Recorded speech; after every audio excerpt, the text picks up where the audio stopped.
मठात जाऊन ते हार नारळ वगैरे देत असेल आणि घरात पूजा मंत्रजप चालूच असतो.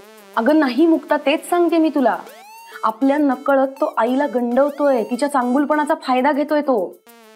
तुला माहितीये का, काही दिवसांपूर्वी मी आईला तुळशी वृंदावनात काहीतरी पेरताना बघितलं.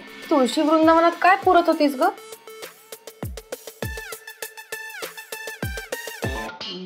मी नाही नाही नाही मी बघितलं तुला.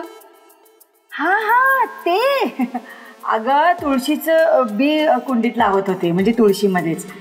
पण ते ऍक्च्युली सोनं आहे. हो, आणि आम्ही दोघांनी आत्ताच गंडवरे बाबांना ते सोनं उकरून काढताना बघितलंय. हो, आम्ही डोळ्यांनी पाहिलंय.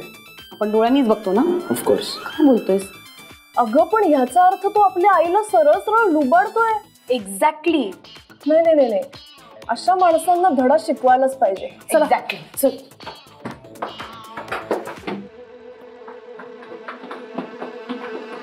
आज ना गंडवरे बाबाला सोडायचं नाही, माझा सगळा बॅकलॉग भरून काढ. बांधून ठेवूया. ओ गंडवरे बाबा, दार उघडा. गंडवरे बाबा. ओ गंडवणारे बाबा, दार उघडा. हा बाहेर ये रे पटकन, तुझं सर्किटच ब्रेक करतो. अरे काय चाललंय तुमचं?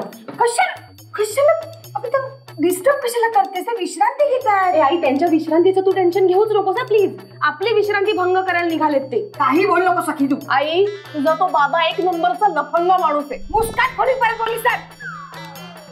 ए आई, मुक्ता बरोबर बोलतेय. हे तुझे गंडावरे बाबा आहेत ना, ते काहीही बाबा वगैरे नाहीयेत. हा, ते लोकांच्या भावनांशी खेळतात आणि नंतर त्यांनाच लुबाडतात. कुणाल, तू आत्ताच्या आत्ता पोलिसांना फोन लाव. चल. नाही जावई बापू, इथून हल्लात तर माझी शपथ आहे तुम्हाला.